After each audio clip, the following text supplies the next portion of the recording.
Mais uma atuação preocupante do Fluminense. O time se recompõe mal, tem muita dificuldade para criar chances de gol e sofre para buscar o empate. Pacheco não faz bom jogo, é preciso melhorar bastante no segundo tempo para não passar sufoco. Vitor Lessa, Rádio Globo. Fluminense teve um início de primeiro tempo constrangedor em São Luís, sendo envolvido nos primeiros minutos e sofreu 2 gols do Motoclube. Reagiu na sequência, fez um gol, mas precisa apresentar mais para buscar a vaga. Felipe Siqueira, Globoesporte.com. Fim de primeiro tempo. 8 dias de preparação para esse jogo. E tenho de parabenizar o Dunguinha, Odair Hellmann, pela regularidade. É o mesmo bando da semana passada. Tomar 2 gols de um time de quarta divisão é detalhe. Como é detalhe não criar uma chance clara de gol sequer em 45 minutos. Leandro Dias, Netflu. Fim de primeiro tempo. Fluminense melhorou com o Ganso, mas segue jogando mal. Motoclube, depois do início fulminante, reduziu a marcha. O time maranhense fez muita cera ainda na primeira etapa. Caio Blois, UOL. Seja bem-vindo aqui à Análise Pocket. Essa é a Análise Pocket de Fluminense 4, Motoclube 2. E eu quis abrir, meu nome é Gabriel Amaral, sou jornalista, sou tricolor. Eu quis abrir esse vídeo falando relatos de 4 jornalistas que cobrem o Fluminense. Todos eles feitos no intervalo do jogo para mostrar o porquê que essa análise pocket aqui não tem empolgação. O Fluminense ganhou por 4-2 do Motoclube, está na próxima fase. É óbvio que a classificação é importante, etc. Não estou negando isso. Mas é para mostrar por que não tem empolgação depois de um jogo como esse. Eu falei bastante na análise pocket de Fluminense e Botafogo e eu provavelmente vou voltar bastante para essa análise pocket nos meus comentários durante um bom tempo, em que eu bato no ponto, e contra o Flamengo também lá no 1-0 do gol de calcanhar, bato no ponto de vários erros que o time do Fluminense tinha. E aparecia a galera, pô, você nem parece tricolor, pô, comemora a vitória, venceu o clássico, comemora a vitória, comemora a vitória. E eu acho que eu tinha que concordar com aquela galera lá de Fluminense e Botafogo. Tinha que comemorar a vitória mesmo. Porque pra chegar outra demorou um tempão e foi num sofrimento grande pra vencer o Motoclube. Quando eu falo aqui dos problemas que o Fluminense tem, principalmente nas vitórias, é pra que quando a gente chega a enfrentar times um pouquinho mais fortes, a gente não sofra como a gente sofreu contra o La Calera, passe vergonhas como foi o primeiro tempo contra o Flamengo. Botafogo do Valentim, Flamengo Sub-23 e hoje o Motoclube não são adversários que a gente vai enfrentar de abril para lá. Até abril a gente pega time assim no Carioca, pega semana que vem o Botafogo da Paraíba na Copa do Brasil.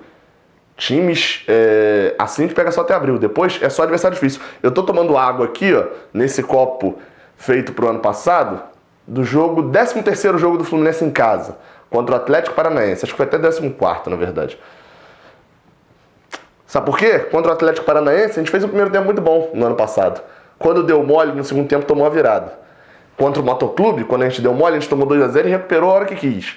Contra Atléticos Paranaenses, no Campeonato Brasileiro, não recupera não. Vamos falar do jogo, já foram quase 4 minutos para contextualizar isso tudo, que eu acho importantíssimo ser contextualizado.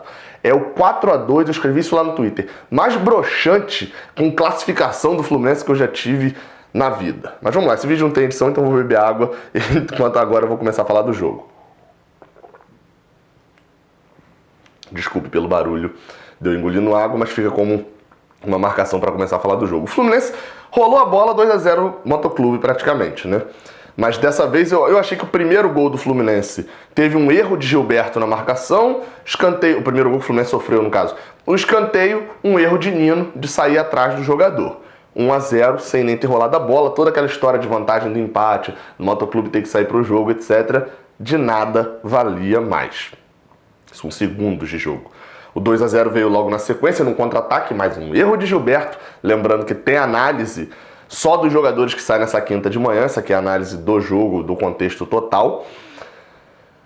Contra-ataque, e vale destacar, no primeiro gol, o gol só não sai com 8 segundos na jogada que Gilberto falha, o gol sai no escanteio, né? Porque Digão antecipa o zagueiro para poder fazer o desarme. Digão faz o desarme ali no primeiro gol, acaba sofrendo o segundo numa falha de Nino. Importante destacar isso, né? Porque às vezes a gente foca, é óbvio que eu acho que o Matheus Ferraz tem que ser titular e o Digão tem que sair, mas o Digão que acertou naquele lance. Com 2-0 atrás, o Fluminense logo depois consegue um pênalti num lance muito parecido com o de Lucas Barcelos lá contra a Portuguesa, que eu falei isso aqui e muita gente concordou. E é verdade, né? Aquele lance lá contra a Portuguesa, o Lucas Barcelos domina de canela, a bola espirra e ele sofre o pênalti por causa disso. O lance do Nenê é muito parecido. Ele domina errado, a bola espirra e ele sofre o pênalti. Foi pênalti, realmente, na minha opinião, mas ele só sofre o pênalti porque ele domina errado. Vou dar um desconto também por causa da questão do gramado. Nenê sofre o pênalti após dominar errado, bate o pênalti, faz e diminui. E o Fluminense, que naquela hora já ensaiava uma mudança, né? Logo após sofrer o segundo gol, daí Helman mandou o Ganso para o aquecimento. Não muda. O daí Helman dos 13 até os 33 minutos. Não mexe no time, o Fluminense consegue produzir alguma coisa ali, mas nem tanto. Tem uma jogada com o Elton Silva cruza, o Fernando Pacheco pega de fora da área, né, no rebote, batendo a bola passa perto, mas nada de outro mundo, assim, até a mudança. Aos 33, o Odair Helman abandona o esquema com 2 volantes, tira Yuri. Hoje, especificamente, eu achei até que pesou uma coisa certa de tirar Yuri, porque o Yuri já tinha amarelo, e se ele mantém Yuri como ali, talvez o volante Fluminense, quando o Ganso entrou, ele entrou um pouquinho mais à frente. Yuri ia invariavelmente ser expulso, tomar um segundo amarelo, porque ele é violento nessas chegadas, e então acho que hoje, dentro do contexto desse jogo, ele acertou de deixar o Henrique ao invés de tirar o Yuri. Mas obviamente que em situações normais o Yuri está à frente do Henrique. Ganso entra para fazer um meia um pouco mais avançado, mas acaba jogando muito mais de segundo volante. Vou falar mais da atuação de Ganso individualmente no vídeo da análise dos jogadores, mas já adianto uma coisa: Ganso entra e o Fluminense muda de cara no jogo. Um Fluminense que estava a gente vai empatar daqui a pouco, igualzinho contra o Lacaleira, daqui a pouco faz o gol, aquele negócio de gira a bola e tenta o lançamento, uma tuia de chutão pra frente, e uma hora vai dar certo, uma hora uma bolinha dessa, o Pacheco escapa, o Pacheco muito mal, por sinal, e não escapava até a entrada de Ganso. Entra Ganso, o Fluminense tem uma outra chance de gol, numa jogada do próprio Paulo Henrique Ganso pelo meio, que ele rola e Nenê domina, ajeita e bate, o goleiro solta, o goleiro bem fraquinho, né? Solta a bola no pé da área, né? Na frente da área, e a zaga acaba cortando. Acaba o primeiro tempo, o Fluminense volta para o segundo tempo com mexida, Fernando Pacheco muito abaixo do que normalmente é. Um primeiro tempo que o Fluminense conseguiu sair vivo, pelo menos,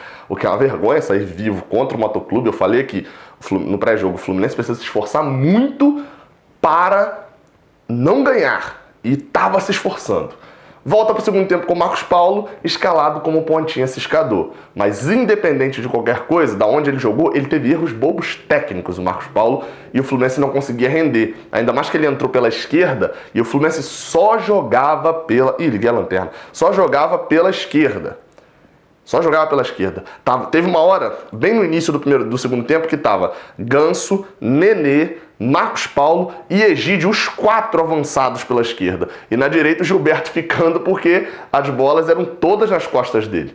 Vale lembrar, o primeiro gol, o segundo gol tem erro de Gilberto, que é ele que perde a bola, né? Mas na cobertura o Henrique estava lá na casa do cacete e não acompanha o jogador que vem correndo. Aí quem tem que acompanhar é Nino. Se o zagueiro está correndo para trás, é porque tem volante errando, Nino correndo. Obviamente, se ele largou atrás do zagueiro, ele não vai chegar na frente e sai o gol. Só lembrando, o Henrique já tinha falhado nesse gol já. Só para não cometer a injustiça de não criticá-lo aqui, né? Mas o Fluminense consegue um gol. E como que ele consegue o gol? Depois de tentar produzir alguma coisa, numa bola pro meio do campo, né, mais perto da grande área, Ganso domina para bater, na hora que domina sofre a falta. Nenê bate, como sempre, o elogio aqui, a finalização de Nenê. Talvez hoje seja, se não o melhor, talvez hoje pela questão de fase, é o melhor finalizador do time. Bate, faz o gol de falta. Eu lembrava já, porque estava esperando o Fluminense fazer o gol de falta para eu poder falar disso, né? O último gol de falta foi de Sornosa contra o Vasco lá em 2018, né? Quando o Fluminense abriu 2-1 contra o Vasco e depois tomou 3-2 e foi eliminado. E o Fluminense empata o jogo e fica tranquilo. Tranquilo até demais. O Motoclube começa a sair um pouco, o Fluminense estava se classificando com isso, e aí é onde vem a minha decepção. Porque Ganso e Nenê não vão jogar todo o jogo juntos. Ponto. Não vão. Porém, Ganso como segundo volante tava rendendo bem. Eu até coloquei aqui, ó, ele termina o jogo, eu coloquei isso no Twitter, estatísticas lá do Footstat. Ganso termina o jogo como o jogador que mais desarmou no Fluminense, o jogador que mais fez interceptações junto com o Egídio e Marcos Paulo, e o quarto que mais acertou passes. Isso porque ele entrou aos 33 do primeiro tempo. Vamos botar aí que teve 6 de acréscimo, ou seja, ele jogou mais ou menos uns 60 minutos só. E teve esse destaque. Sofreu a falta que originou o segundo gol. E no terceiro gol, outra cobrança de falta de Nenê, depois de um tempo gigante do Fluminense em letargia, dependendo de Ganso muito mais da marcação do que na parte da frente. A bola espirrava em Wellington Silva e Marcos Paulo. Todos os dois no segundo tempo, a bola espirrava neles para ser jogada para fora e não tinha continuidade nas jogadas. Numa cobrança de falta, mais uma vez na bola parada, e aí eu gostaria muito de perguntar para o Odair Hellmann na coletiva, porque ele falou contra o Lacalheira, acho que foi contra o Boa Vista, não vou lembrar agora contra quem foi o time, criticando de que os gols foram de bola parada e etc. Mas vamos lembrar aqui de um negócio, o Fluminense hoje fez um gol de pênalti, um gol de falta e um gol gerado em cobrança de falta de cabeça após cobrança de falta. Foram 3 gols de bola parada. Ou seja, aquilo que o Leandro Dias falou lá, que eu li lá na abertura, faz sentido de que o Fluminense não criou chances. E o quarto gol é numa roubada de bola no campo de ataque, já com o Iago no time, depois da saída de uma peça ofensiva, que é o Wellington Silva. Iago rouba a bola, dá no Marcos Paulo, que aí sim, jogando como segundo atacante ao lado de Evanilson, a posicionamento não tinha feito tanta diferença ainda, mas ele recebe uma bola, e o tweet que eu fiz, eu vou ler o tweet porque eu acho que é melhor do que se eu tentar explicar aqui com outras palavras. Marcos Paulo recebeu uma bola para ajeitar, cortar e finalizar, como um bom segundo atacante normalmente faz, e ele fez o gol. Segundo atacante, e não pontinha ciscador. O Odair Hellmann precisa entender isso.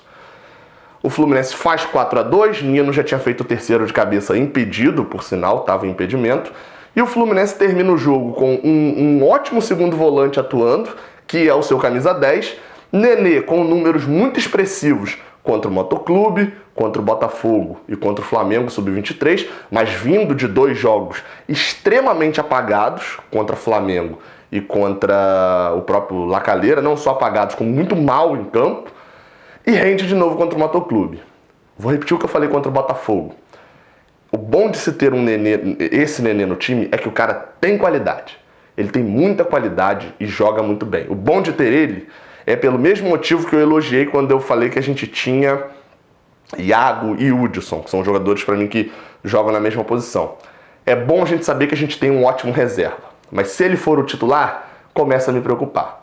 No caso de Nenê, é ótimo saber que a gente tem um jogador que finaliza muito bem e que tem essa qualidade toda. Porém, se a gente depender dele para jogar contra o Atlético, cadê o Atlético aqui? Tá aqui.